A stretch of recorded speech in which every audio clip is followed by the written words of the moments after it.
No.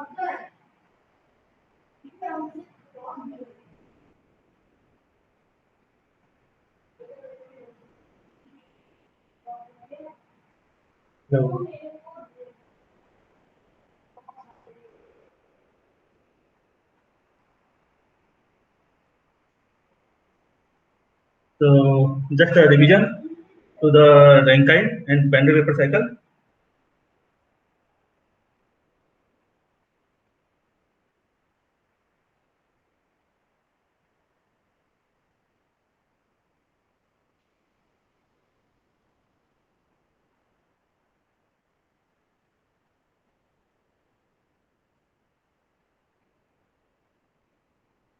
I'm taking the revision of this.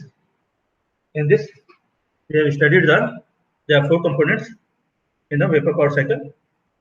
In a vapor powered cycle, there are four major components. First, boiler. Second, turbine. Third, condenser. And fourth, pump. And the elementary cycle is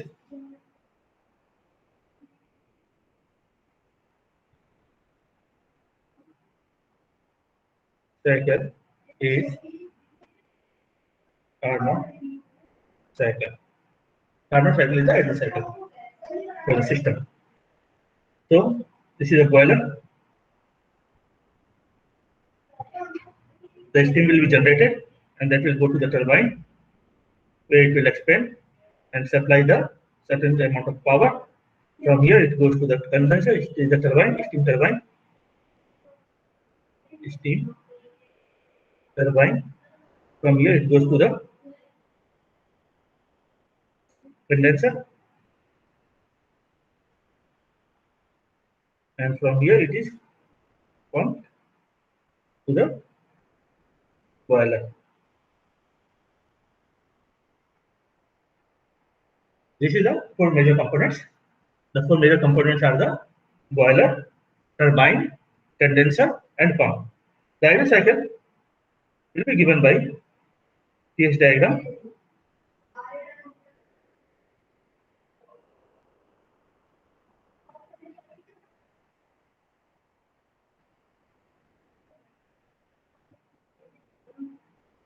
This is the boiler, this is the turbine, this is the condensation, and this is the pump work. I write the numbering from here. 1, 2, 3. Numbering कहीं से भी कर सकते हैं, cyclic process है तो मेरे को टर्बाइन से आसान रहता है तो मैं टर्बाइन का नंबरिंग बन किया so it is 1 to 1 to क्या हुआ टर्बाइन का process 1 to 2 is the turbine process 2 से 3 process in the condenser 3 to 4 is the pump work and 4 to 1 is the boiler. So here you can see that there is expansion in the turbine 4 to 1 is the boiler process where this is the latent heat. Latent heat is added in the boiler and it is working at a constant temperature. You can see that it is working at the constant temperature T1. So T1 पे heat add किया, so heat is added to the boiler at this temperature, and from 1 to 2 this is the expansion, and this is the condenser pressure. This is the condenser pressure, and the temperature is T2. Condenser का temperature T2 है. तो यहाँ से यहाँ तक expansion हुआ, हमको work मिलता है, फिर इसके बाद हम कंडेंस करते हैं, कंडेंस करने से पूरा का पूरा वाटर नहीं बनता, यहाँ पे it is again it is in mixed condition, wait condition, और वेट कंडीशन पे ही हमको कंप्रेस करना पड़ता है और कंप्रेस करके फ्लोर पे लाना पड़ता है, जो कि यहाँ पे saturated liquid condition, this is a saturated liquid, this is saturated liquid condition, this is the saturated steam और dry steam. Let me check.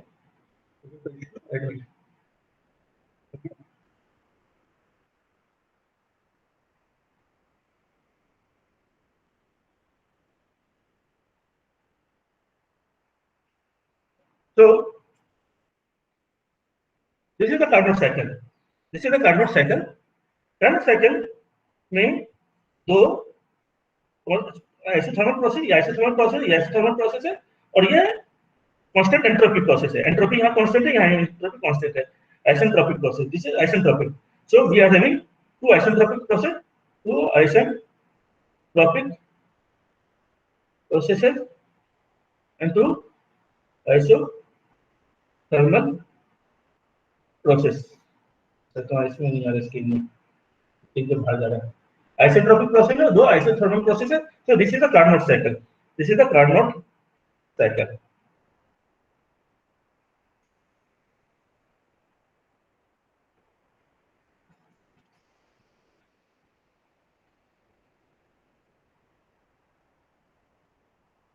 Carnot cycle आप लोगों ने पढ़ लिया होगा। इसके ड्रॉबैक्स क्या है? What are the drawbacks? Carnot cycle क्यों नहीं यूज हो सकता है, कुछ देख लेते हैं।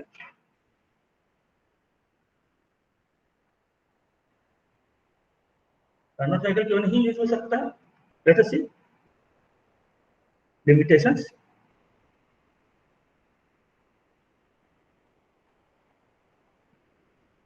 हो जा रहा है।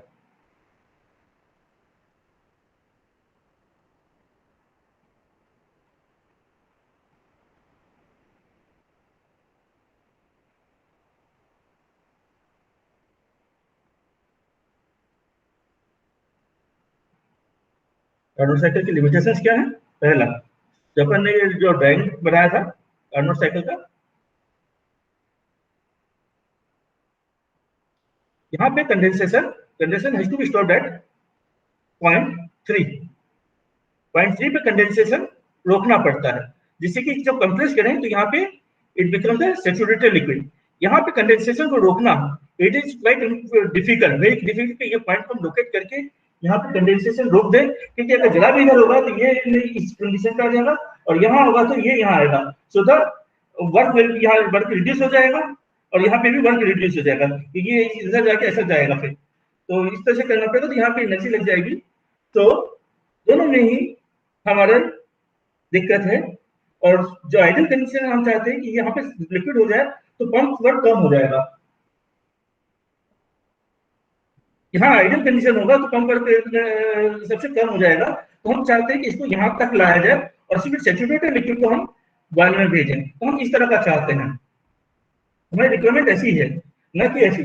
दूसरी चीज, यहाँ सुपर हीटेड रीजन में हम वर्क करना चाहते हैं। क्या होता है कि अगर स्टीम ज्यादा वेट होगी तो ब्लेड्स पे असर करती है, वेट पे इरोड हो जाती है। अगर स्टीम वेट रहेगी तो ब्लेड्स इरोड हो जाएगी।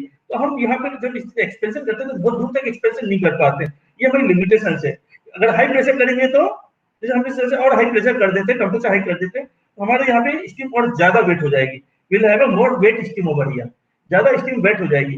तो हम चाहते हैं यहाँ पे कुछ जो ड्राइनेज फ्रैक्शन है, it should not reduce below 0.92, it should not, क्या यहाँ पे जो स्टीम की जो वेटनेस है, it should be greater than 0.9, मतलब 0.9 ड्राई से ज्यादा होनी चाहिए वेटनेस। वेटनेस ड्राइनेस, ड्राइनेस फ्रैक्शन, जो ड्राइनेस फ्रैक्शन है that should be greater than 0.9। ये हमारे कंडीशंस चाहते हैं। इसमें क्या होता है कि हमको सुपर हीटेड रीजन में जाना पड़ता है, और सुपर हीटेड रीजन में अगर हम कांस्टेंट टेंपरेचर लेके जाते हैं तो क्या हो रहा है, यहाँ पे ये प्रेशर रिड्यूस हो रहा है, क्योंकि ये कांस्टेंट प्रेशर लाइन ऐसी जाती है। This is the constant pressure. तो एक्चुअली हम अगर कांस्टेंट प्रेशर पे जाते हैं तो हमको ज्यादा वर्क मिलता, लेकिन हम यहाँ पे प्रेशर से कंप्रोमाइज करके अपने वर्क को कम कर दिए। यहाँ पे तो ऐसा लगता है हमने प्रेशर रिड्यूस करके वर्क कम कर दिया, तो we don't want this thing. तो दो खास लिमिटेशंस है। पहला, condensation has to stop in wet region at point 3, so that after pump work, saturated liquid may be fed to the boiler. And second, it is difficult to work in, क्या है, तुम कैमरे के सामने हो ना? हाँ, नहीं नहीं नहीं, तो तुम अभी ये सब करो, आ जाओ, पर पढ़ाने वाले मत दो।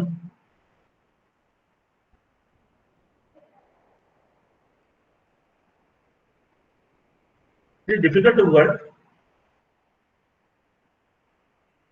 in superheated region as we need to compromise with pressure, ठीक है? तो these are the two limitations जिसके कारण कार्नोट साइकिल को हम यूज नहीं करते हैं, and we go for the Rankine cycle. So we go for the Rankine cycle. Rankine cycle ने क्या किया, कांस्टेंट कांस्टेंट टेम्परेचर प्रोसेस को उसने चेंज करके कांस्टेंट प्रेशर बताया। So we are having the two processes, दो प्रोसेस, मतलब जो प्रोसेसेस हैं उस तरह से हुए रैंकाइन साइकिल में। We are having two isobaric process and two isentropic processes. दो आइसोबैरिक प्रोसेस होते हैं, दो आइसेंट्रोपिक प्रोसेस होते हैं। इसमें दो आइसोबैरिक प्रोसेस और दो आइसेंट्रोपिक प्रोसेस होते हैं, ठीक है? लिखाया नहीं इसमें, एनीवे दो आइसोबैरिक है, आइसोबैरिक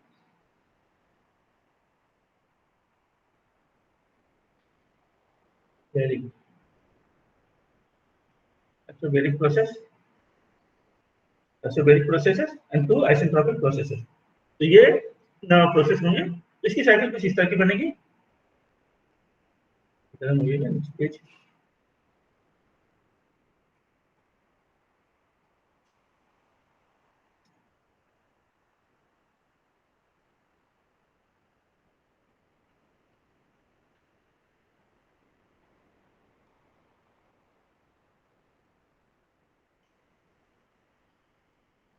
जैसे है,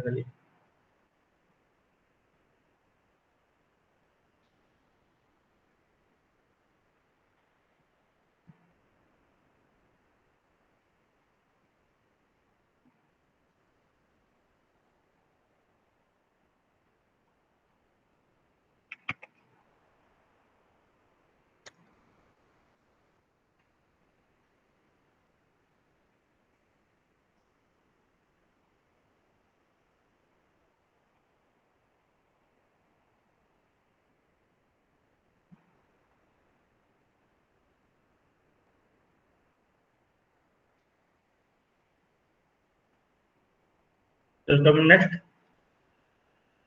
रैंकाइन साइकिल।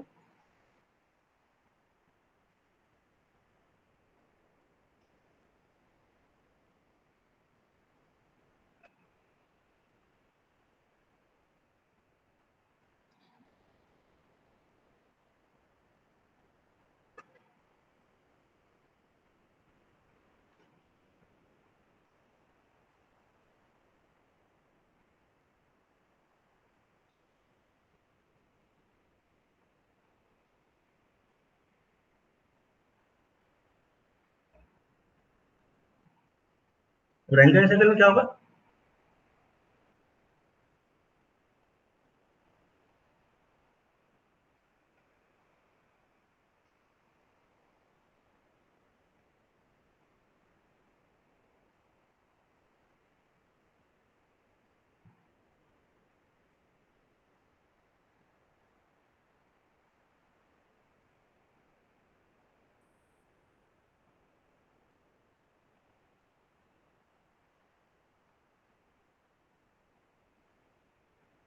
हाँ, रैंकाइन साइकिल में दिस इज रैंकाइन साइकिल।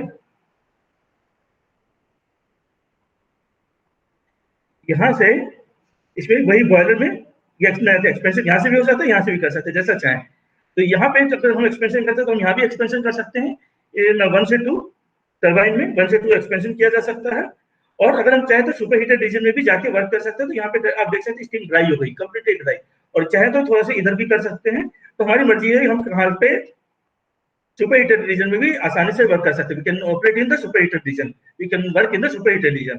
और कंडेंसेशन जो है वो यहाँ पे रोकना पड़ेगा। और ये कांस्टेंट प्रेशर हीट एडिशन है। 4 to 1 is the constant pressure heat addition. 4 to 1 constant pressure आयन लिखना पड़ेगा। 4 to 1 constant pressure heat addition, and this takes in the boiler। 1 to 2 क्या है? Isentropic work output. 2 से 3 क्या है? Condensation at constant pressure. Obviously बात है कि temperature will also remain constant, but we are focusing on the constant under pressure. Obviously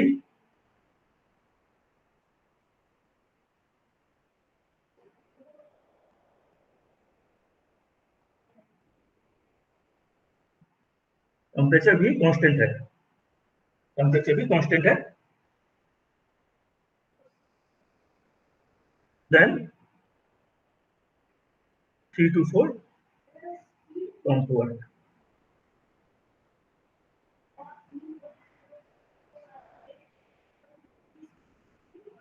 यहाँ पे अपन चीजें इस तरह से लिखेंगे, analysis.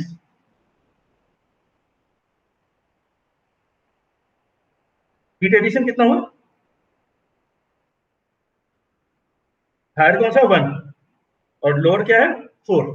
So heat addition is H1 minus H4। This is the amount of heat addition. This will be represented by heat supplied. Heat supplied is equal to H1 minus H4।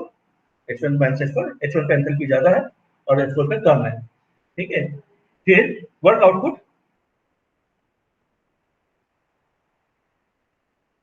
Work of the turbine कितना है?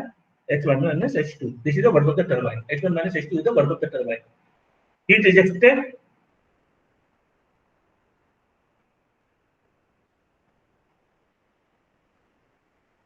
You are heat rejected in the condenser. कहाँ हो रहा है? Condenser में। Condenser में कितना हो रहा है? तो 2 का ज्यादा एंथैल्पी है, H2 minus H3। The pump of work, pump work कितना है? H4 minus H3। इसको अपन लिखते हैं प्रेशर इनटू चेंज नहीं sir, into change in volume.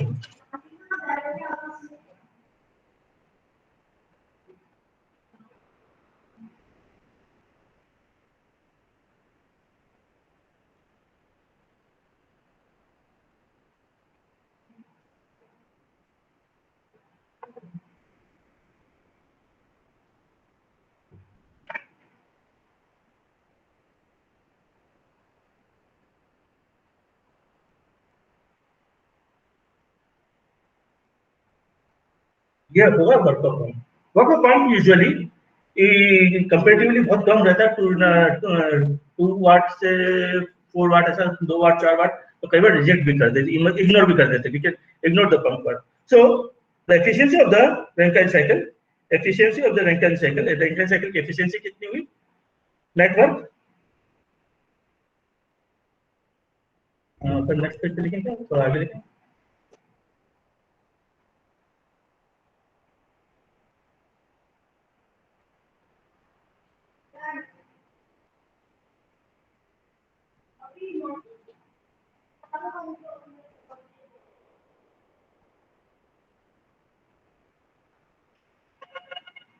Network कौन हिट सप्लाई कौन आ रहा है?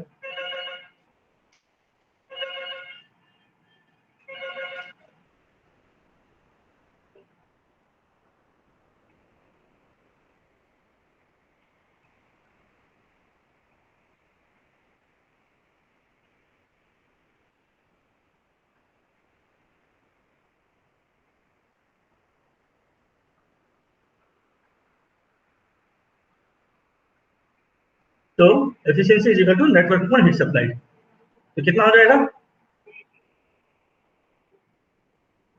वर्क है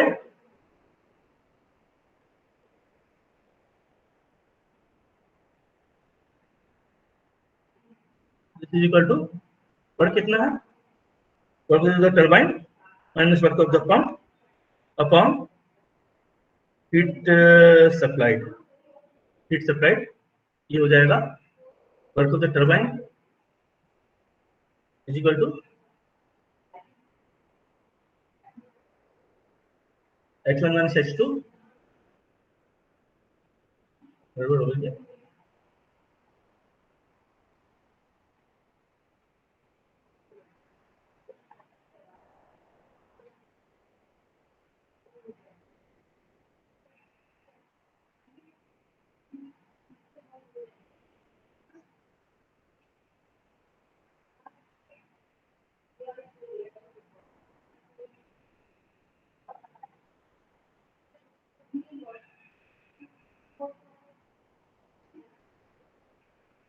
This is the runtime efficiency. ये लिखते हैं heat supplied minus heat rejected upon heat supplied, that is 1 minus heat rejected upon heat supplied.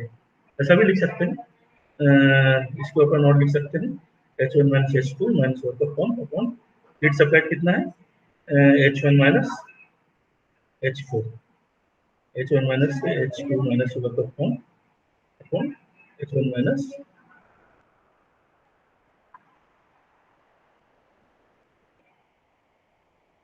H3 plus minus H1 minus H2 minus work of pump upon H1 minus H3 minus work of pump. Yes, work of pump is very less than work of turbine. We have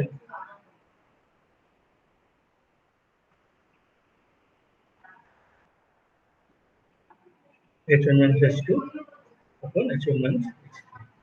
This is the Rankine efficiency. This is the formula for the Rankine efficiency.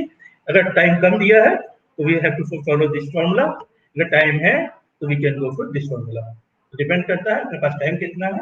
As a mechanical engineer आपको work of pump निकालना भी आना चाहिए और turbine की efficiency भी निकालना आना चाहिए। तो लेट अस सॉल्व न्यूमेरिकल, एक न्यूमेरिकल ले लेते हैं यहाँ पर। लेट अस से बॉयलर प्रेशर 10 बार है, कंडेंसर प्रेशर 0.1 बार है और स्टीम सुपर हीटेड है। स्टीम इज सुपर हीटेड जब बाहर निकल रही स्टीम बॉयलर से at outlet from boiler and temperature is given as 220 degree centigrade, ये टेम्परेचर है। तो determine work of turbine, heat supplied and Rankine efficiency. ये आपको निकालना है, determine the work of turbine, heat supplied and Rankine efficiency। तो कौन सा न्यूमेरिकल है, ये आपको सीधा स्टीम टेबल देख करके आप बना लें और किसी को दिक्कत है तो अपन इसको बाद में डिस्कस कर लेंगे। फिलहाल हम कुछ और चीजें डिस्कस करना चाहेंगे यहाँ पे।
तो रैंकिन एफिशिएंसी निकाल ली।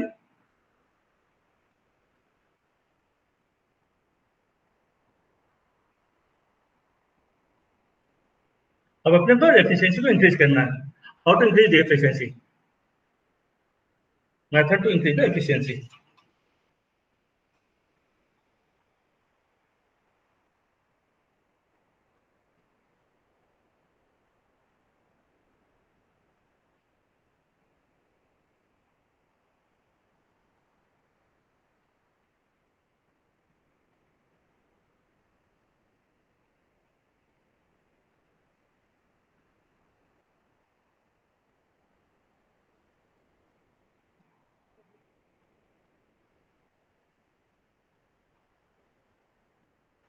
अपन एफिशिएंसी कैसे बढ़ा सकते हैं? रैंकिन साइकिल की एफिशिएंसी बढ़ानी है तो अपन रैंकिन साइकिल की एफिशिएंसी कैसे बढ़ा सकते हैं, ये अब अपना टारगेट हो गया। कि अपन रैंकिन साइकिल की एफिशिएंसी बढ़ाना चाहते हैं, किस तरह से बढ़ा सकते हैं?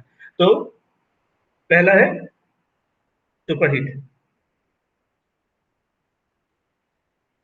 सुपरहीट करना मतलब जैसे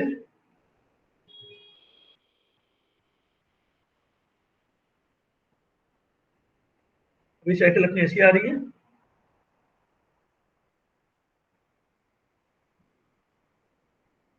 1 2 3 4, दिस इज द साइकिल। ये साइकिल है, ठीक है। अब सुपर हिट का मतलब इसको और ज्यादा हिट कर दे, 1 की जगह 1 डैश तक चले जाए। ये जो साइकिल बनेगी, ये साइकिल 2 डैश, तो ये न्यू साइकिल बनी। ये ये न्यू साइकिल बनी। इसकी इसकी एफिशिएंसी इस तरह से अपन बढ़ा सकते हैं, this is called the super hit या हिटिंग मोड। तो जो पहली साइकिल थी 1 2 3 4 थी, अब जो साइकिल हुई 1 डैश 2 डैश 3 4, ये साइकिल हो गई। तो जो पहले साइकिल 1 2 3 4 थी, अब हो गया 1 डैश 2 डैश 3 एंड 4, ठीक है। ये साइकिल हो गई हमारी।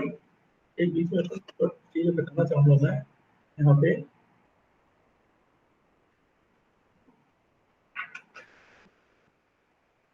Cycle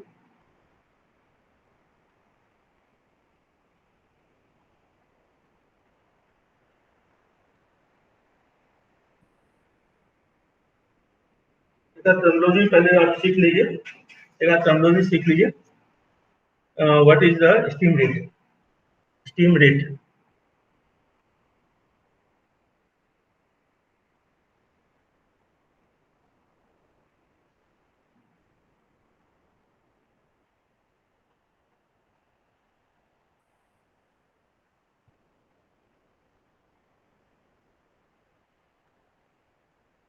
network done, network done, इसकी यूनिट होगी केजी पर किलो वाट, ठीक है। नेटवर्क डन, वर्क जो है किलो वाट में रहेगा, इसकी यूनिट हो जाएगी केजी पर kilowatt. And heat rate, heat rate H R, ये होता है 1 upon efficiency, that is heat supply upon net work, net work. दो टर्मिनोलॉजी याद रखना, एक स्टीम रेट, एक हीट रेट। स्टीम रेट और हीट रेट याद रखिए, ये दो टर्मिनोलॉजी आपके काम में आएगी।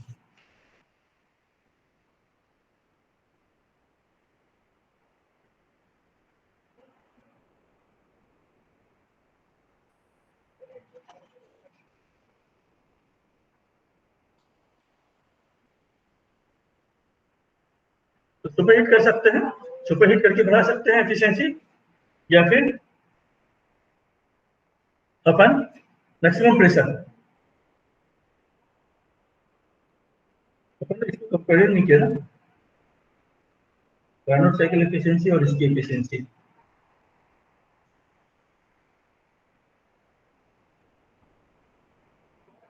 इंटरनल ये पढ़ लीजिएगा आप, होमवर्क स्टडी।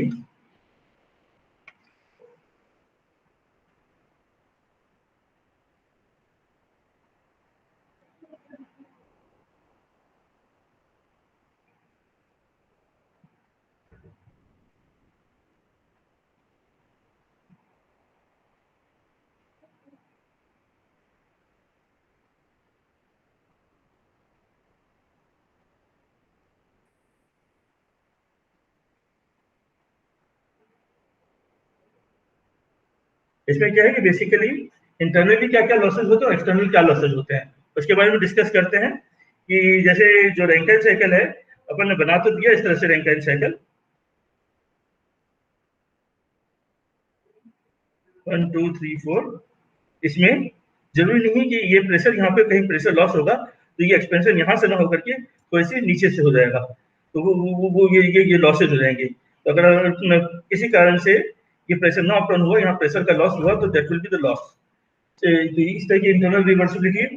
दूसरी ये जो है, ये आइसेंट्रोपिक ना होकर के थोड़े से यहाँ पे लॉसेज आते हैं, यहाँ थोड़े से लॉसेज आते हैं, तो ये कर्व स्ट्रेट ना जा करके, इस स्ट्रेट माने नीचे ना आकर के ऐसे कर्व हो जाती है। सिमिलरली कंप्रेस करते हैं तो ये ऐसा ना जाके ये थोड़ा सा टर्न हो जाता है। What is the internal reversibility, क्या होती है वो देख लेना। एक्सटर्नल रिवर्सिबिलिटी क्या होती है कि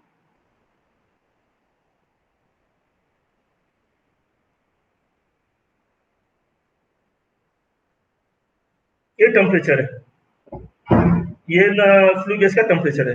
जो फ्लू गैस है उसका टेम्परेचर ये है, ठीक है।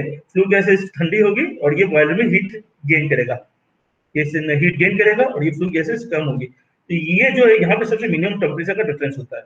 इस जगह पे मिनिमम टेम्परेचर का डिफरेंस होता है इस पे ध्यान देना पड़ता है, और इसको कहते हैं pinch point. This is called the pinch point.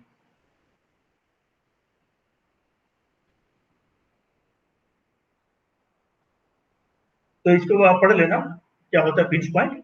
और कूलिंग वाटर जो है, this is how the cooling water gets heated up. Cooling water,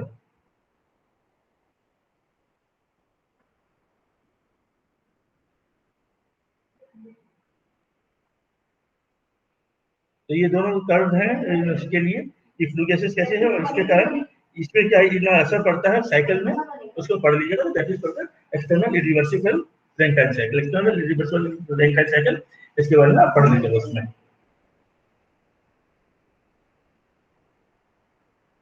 mean temperature,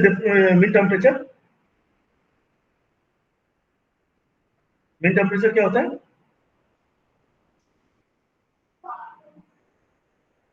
कितनी रैंकिन साइकिल है, इसका जो एवरेज टेम्परेचर है, वो एवरेज टेम्परेचर साइकिल का हम इस तरह से डिफाइन कर सकते हैं कि this is the average heat addition and this is the average heat rejection.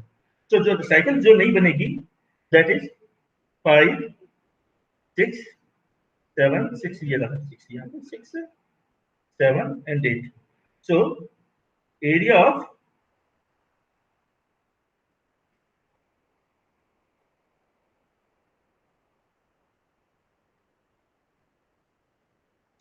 1 2 3, इसको 3 लिख देता है, एक 2 ही लेना नहीं, 7। तो area of 1 2 3 4 is equal to area 5 6 2 3।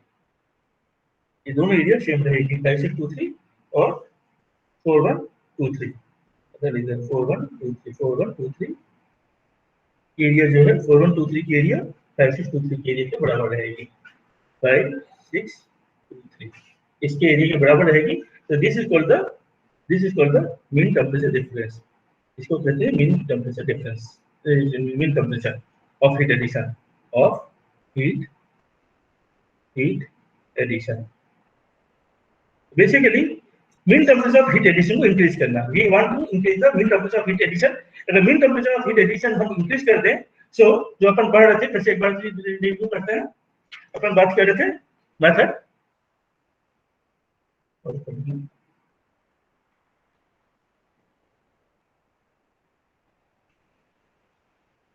Method of increasing efficiency. There are two methods. Obviously, there are two more methods. One, increasing mean temperature of heat addition.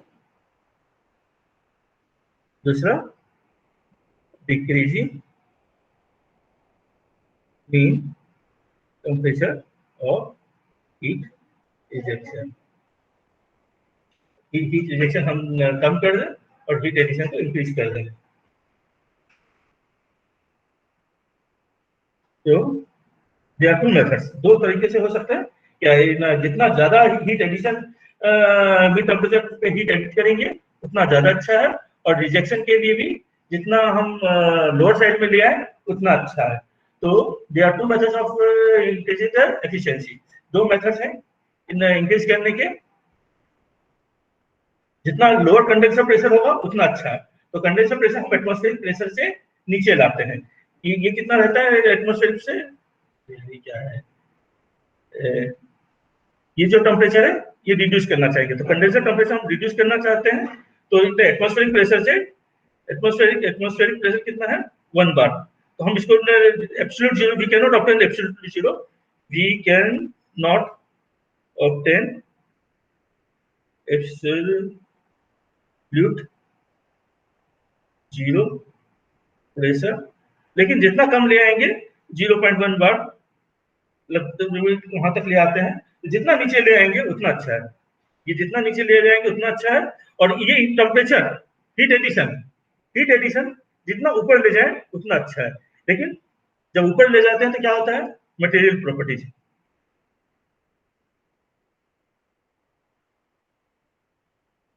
Material की properties limitation डालती है कि वो जो उसकी स्ट्रेंथ है, उसकी strength reduce होने लगती है।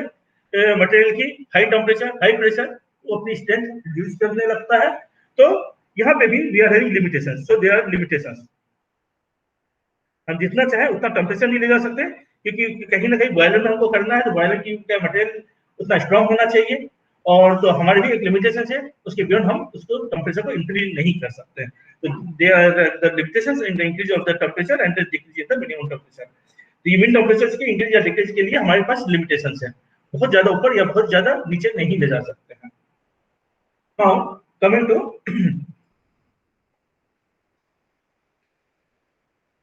The fixing the effect of superheat। पहला effect of superheat,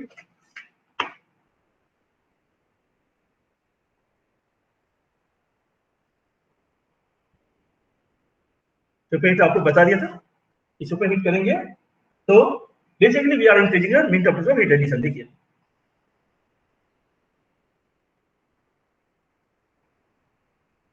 कैसा जाएगा, mean temperature of heat addition ये, रिजेक्शन ये है, ठीक है। अब अगर अपन ने इसको सुपरहीट किया तो ये ऐसे जाएगी साइकिल, ये यहाँ आएगी, तो ये 1 डैश 2 डैश हो जाएगा। तो ऑब्वियस ये बात है कि ये एरिया इंक्रीज हुआ, यहाँ तो उतना ही है, लेकिन ये एरिया ऊपर, ये थोड़ा ऊपर बढ़ा, ये ऊपर बढ़ा तो ये जो है ये हल्का सा ऊपर चला जाएगा, ये हल्का सा ऊपर चला जाएगा। तो ये this will be the new mean temperature of heat addition, ये new mean temperature of heat addition हो जाएगा, और therefore the efficiency will increase. Similarly effect of effect of pressure, maximum pressure।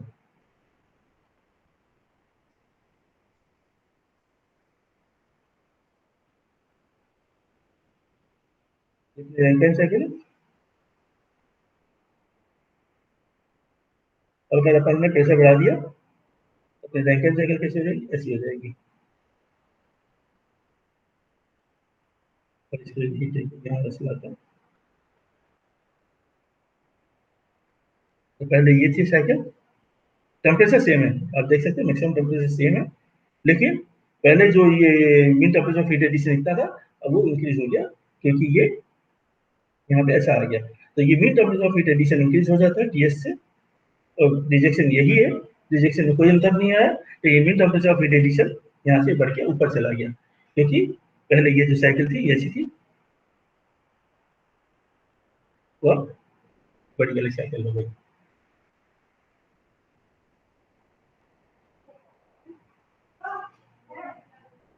ये साइकिल हो गई, इसी cycle. So mean temperature of heat addition increase हो गया, सो the efficiency will increase. And third is the effect of the condenser pressure, effect of condenser pressure, condenser का pressure से effect।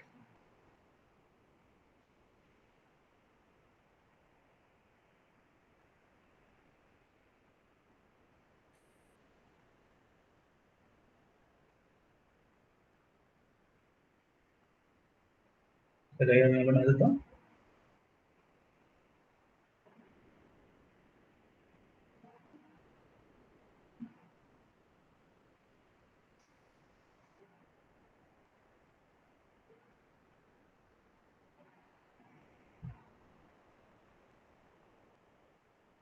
Heat addition तो वही रहा, इसका जो है एवरेज तो ये वही रहा, लेकिन ये हीट रिजेक्शन जो था कल ये था, और हीट रिजेक्शन ये हो गया। तो हीट रिजेक्शन हमने डिक्रीज कर दिया, तो हमारी एफिशिएंसी बढ़ जाएगी। हमारी एफिशिएंसी बढ़ जाएगी अगर हम mean terms of heat rejection reduce कर देते हैं तो this is the third method of increasing the efficiency. तो तीन तरह की चीजें बताई आपको।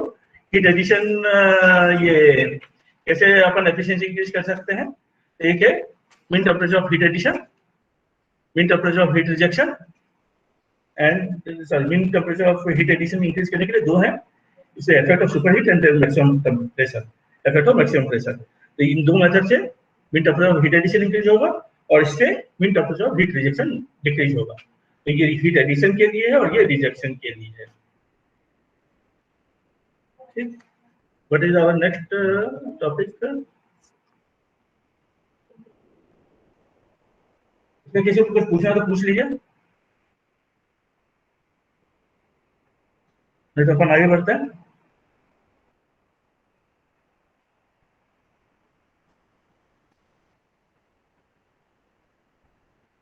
Sir hello.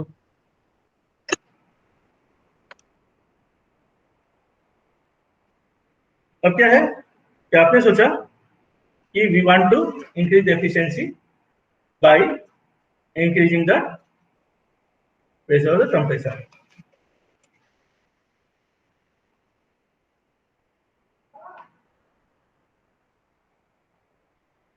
तो अपन क्या किए,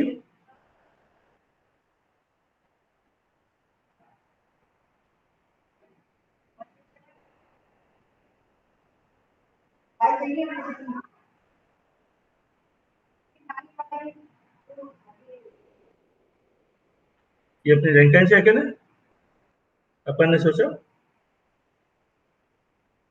कि अपन प्रेशर टेम्परेचर बढ़ा करके यहाँ तक ले जाए, हमारी नहीं। हाँ, कैसे जाते हैं?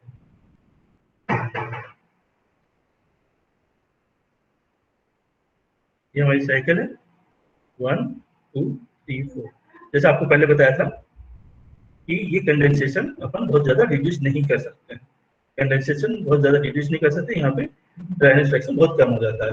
सो अपन क्या करेंगे, यहाँ से पे कहीं से स्टीम ले लेंगे और उसको निकाल करके फिर से बॉयलर में हीट करेंगे, फिर से बॉयलर में हीट करेंगे और फिर यहाँ से ऐसे भेजेंगे।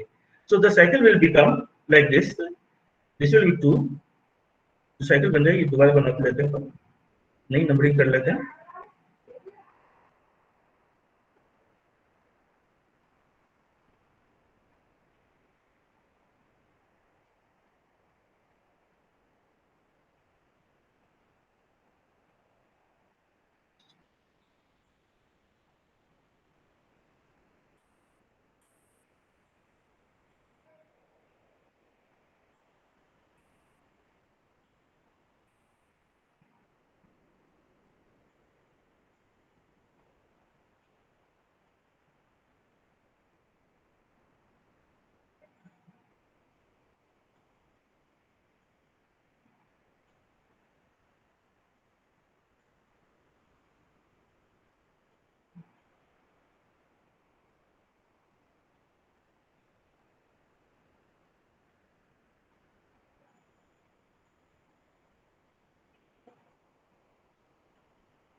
दो टर्बाइन है, एक हाई प्रेशर एक लो प्रेशर, तो बीच में से स्टीम निकाल करके अपने रीहीट किया, ये रीहीट साइकिल है।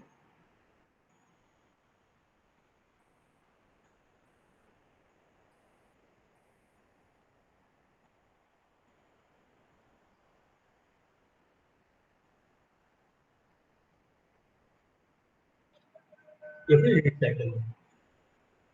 ठीक है, ये बॉयलर से आया, इसमें हाई प्रेशर टर्बाइन में गया, फिर वहां से बीच में से निकाला, रीहीट किया, यहाँ से गया यहाँ तक एक्सपेंशन किया, पूरा एक्सपेंशन नहीं किया, फिर रीहीट किया, रीहीट करके यहाँ लाए, फिर इसको अपन ने इस तरह से साइड हैंडल किया। तो this is the reheat cycle. तो what is the effect of reheating? Reheating का क्या इफेक्ट होगा, इसकी एनालिसिस करते हैं, अपन रीहीटिंग की एनालिसिस करेंगे।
टर्बाइन बल कितना हो गया, H1 minus H2 plus H3 minus H4। Heat supply कितना हो गया, H1 minus H6 plus H3 minus H2। तो हीट रिजेक्शन कितना हो गया, H4 माइनस H5।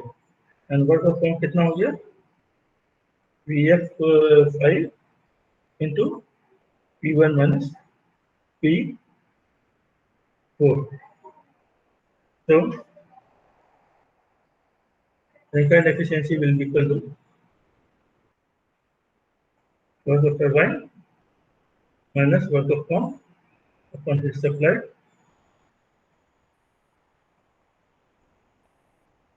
ये अपना हो जाएगा।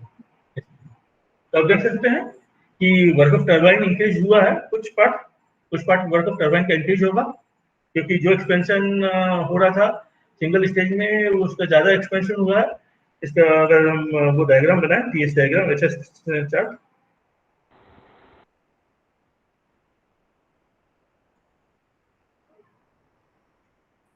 जो एक्सपेंशन पहले ये यहाँ से ऐसे जा रहा था, इधर तक हो रहा था, अब एक्सपेंशन यहाँ ना होकर ऐसा जाएगा, ऐसा जाएगा, फिर यहाँ से एक्सपेंशन होगा, थोड़ा सा स्लाइड में से एक्सपेंशन यहाँ होगा। तो ये दो स्टेज में एक्सपेंशन हुआ है।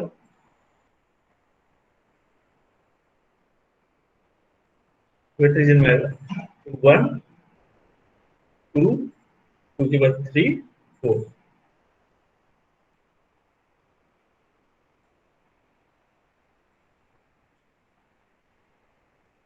मुझे चार्ट से देखना पड़ेगा। तो ये एक्सपेंशन यहाँ से यहाँ हुआ, यहाँ से फिर रीहीटिंग हुई, और ये इसी के बाद 3 4 एक्सपेंशन हुआ।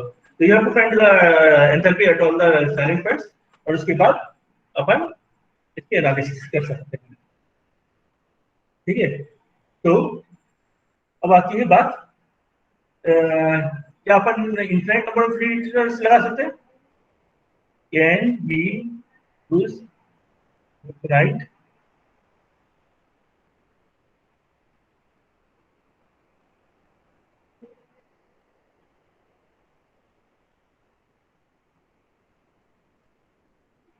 क्या हम इनफाइनाइट नंबर ऑफ लीटर्स लगा सकते हैं?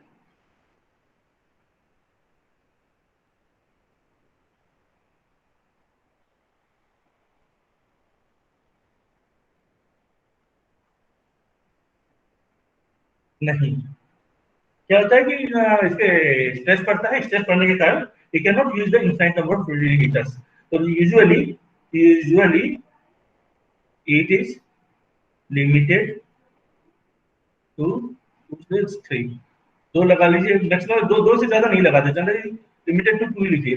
लिमिटेड टू 2 है, जनरली 2 लीटर से ज्यादा नहीं लगाते हैं, क्योंकि मैकेनिकल स्ट्रेस पड़ता है, तो ये हो नहीं पाता है। दूसरी चीज है, what is the optimum pressure, जैसे अपन ने इसके बीच में निकाला, what is the optimum pressure at which we should make the steam outlet, मतलब ये कितना होना चाहिए?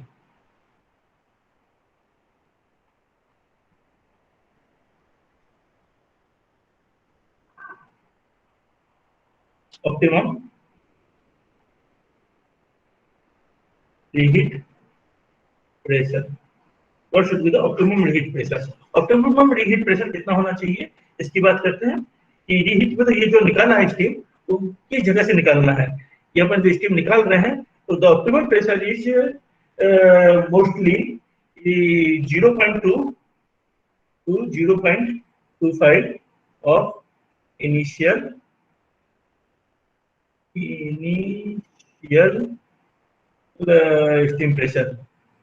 steam pressure. जनरली इतने इतना मतलब जैसे अगर ये P1 प्रेशर है, इनिशियल प्रेशर P1 है, maximum pressure maximum boiler pressure मान लो that is 20 bar, then reheat will be done as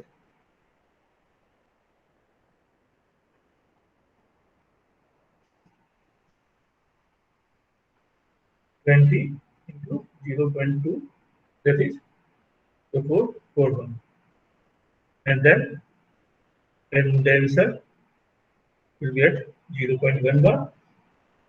ये और मान लीजिए यहाँ पे टेम्परेचर 20 बार पे 220 डिग्री सेंटीग्रेड है, तो रीहीट 220 डिग्री सेंटीग्रेड तक करेंगे और ये कंडेंसर प्रेशर है. So you have to determine work of turbine, heat supply and Rankine efficiency. ये दो नंबर आपको दे दिए हैं, ये दो नंबर आप करके प्रैक्टिस कर लीजिए. ठीक है, इसमें आपको किसी को पूछना है तो पूछ लीजिए. कल अपन रिजनरेटिव साइकिल पढ़ेंगे tomorrow.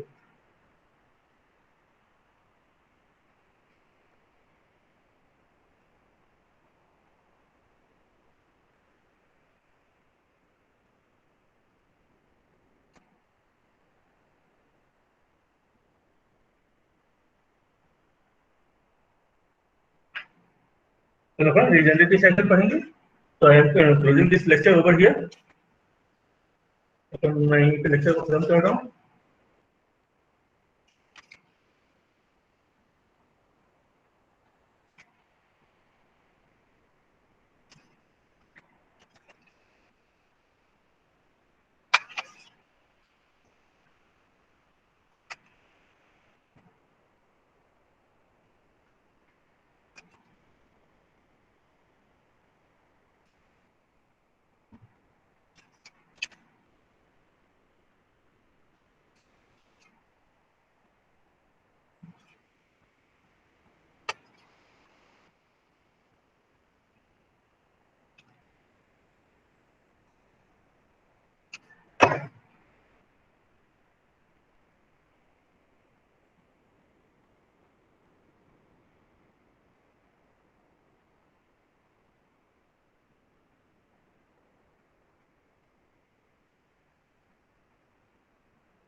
This is all we studied.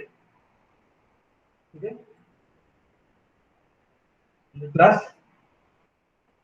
I am stopping presentation over here.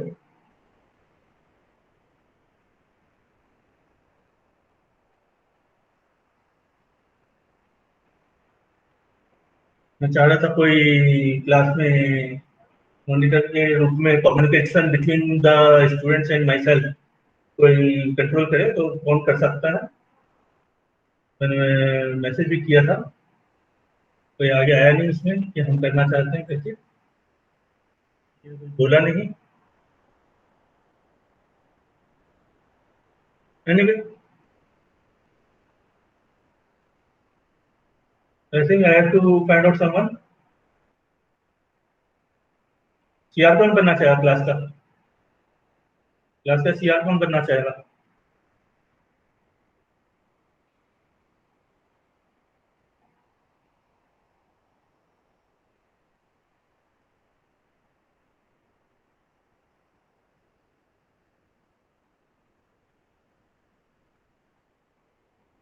चलिए आप बता दीजिए व्हाट्सएप ग्रुप पे. अटेंडेंस देख लेंगे, अटेंडेंस कोई खास बात नहीं है। नहीं को लगे तो यूट्यूब में चैनल में मैं डाल दूंगा लेक्चर आज का, आप वहाँ देख सकते हैं और ट्राई करिए इसके लिए। Thank you.